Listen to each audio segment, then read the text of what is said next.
بہنوں کی نماز کا طریقہ حنفی، باوضو قبلہ روح اس طرح کھڑی ہوئی ہو کہ دونوں پاؤں کے پنجوں میں 4 انگل کا فاصلہ رہے اور دونوں ہاتھ کندھوں تک اٹھائیے اور چادر سے باہر نہ نکالیے۔ ہاتھوں کی انگلیاں نہ ملی ہوئی ہوں نہ خوب کھلی ہوئی، بلکہ اپنی حالت پر نارمل رہیں اور ہتھیلیاں قبلہ کی طرف ہوں، نظر سجدہ کی جگہ ہو۔ اب جو نماز پڑھنی ہے اس کی نیت یعنی دل میں اس کا پکا ارادہ کیجیے، ساتھ ہی زبان سے بھی کہہ لیجیے کہ زیادہ اچھا ہے۔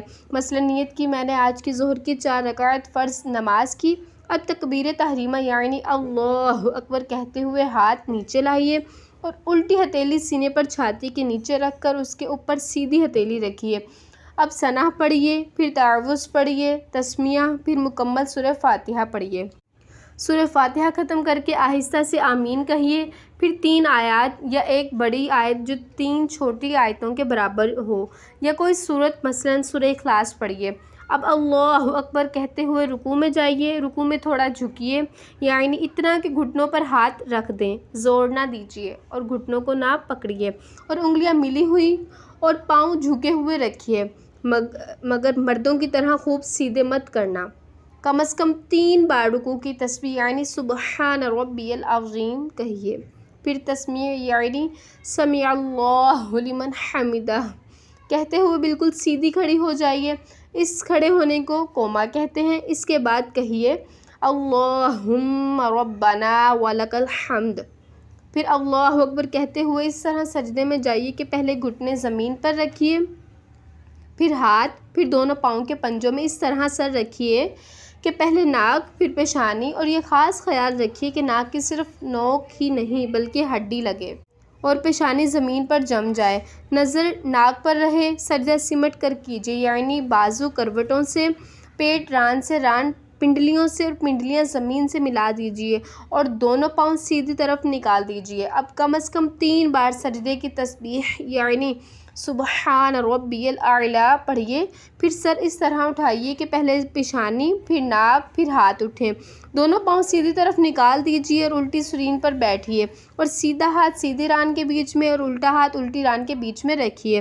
دونوں سجدوں کے درمیان بیٹھنے کو جلسہ کہتے ہیں۔ پھر کم از کم 1 بار سبحان اللہ کہنے کی مقدار ٹھہریے، پھر اللہ اکبر کہتے ہوئے پہلے سجدے ہی کی طرح دوسرا سجدہ کیجیے۔ اب اسی طرح پہلے سر اٹھائیے، پھر ہاتھوں کو، پھر گھٹنوں پر پنجوں کے بل کھڑی ہو جائے۔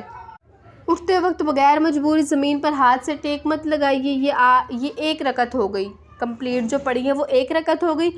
اب اسی طرح دوسری رکعت میں بسم اللہ الرحمن الرحیم پڑھ کر الحمد اور سورت پڑھیے اور پہلے کی طرح ہی رکوع اور سجدے کیجیے۔ دوسرے سجدے سے سر اٹھانے کے بعد دونوں پاؤں سیدھی طرف نکال دیجیے اور الٹی سرین پر بیٹھیے اور سیدھا ہاتھ سیدھی ران کے بیچ میں اور الٹا ہاتھ الٹی ران کے بیچ میں رکھیے۔ 2 رکعت کے دوسرے سجدے کے بعد بیٹھنا قاعدہ کہلاتا ہے۔ اب قاعدہ میں تشہد پڑھیے۔ جب تشہد میں لفظ لا کے قریب پہنچیے تو سیدھے ہاتھ کی بیچ کی انگلی اور انگوٹھے کا حلقہ بنا لیجیے اور چنگلیاں یعنی چھوٹی انگلی اور بنسر یعنی اس کے برابر والی انگلی کو ہتھیلی سے ملا دیجیے اور لفظ لا کہتے ہی کلمے کی انگلی اٹھائیے، مگر اس کو ادھر ادھر مت ہلائیے اور لفظ اللہ پر گرا دیجیے اور فوراً سب انگلیاں سیدھی کر لیجیے۔ اب اگر 2 سے زیادہ رکعتیں پڑھنی ہیں تو اللہ اکبر کہتی ہوئی کھڑی ہو جائے۔ اگر فرض نماز میں پڑھ رہی ہے تو تیسری اور چوتھی رکعت کے قیام میں بسم اللہ الرحمن الرحیم پڑھ لے اور سورہ فاتحہ، پھر کوئی سورت ملانے کی ضرورت نہیں ہے بعد میں۔ باقی افعال اسی طرح بجا لائیے اور اگر سنت و نفل ہوں تو سورہ فاتحہ کے بعد سورت بھی ملائیے، پھر 4 رکعتیں پوری کر کے قاعدہ اخیرہ میں تشہد کے بعد درود و پاک پڑھیے، پھر کوئی بھی دعائے مأثورہ پڑھیے۔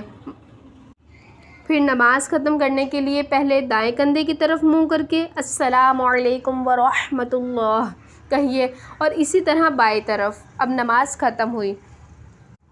توجہ دیجیے اسلامی بہنیں تمام، دیے ہوئے اس طریقہ نماز میں بعض باتیں فرض ہیں کہ اس کے بغیر نماز ہوگی ہی نہیں، بعض واجب کہ اس کا جان بوجھ کر چھوڑنا گناہ اور توبہ کرنا، اور نماز کا پھر سے پڑھنا واجب اور بھول کر چھٹنے سے سجدہ سہو واجب، اور بعض سنت مؤکدہ ہیں کہ جس کے چھوڑنے کی عادت بنا لینا گناہ ہے، اور بعض مستحب ہے جس کا کرنا ثواب اور نہ کرنا گناہ نہیں۔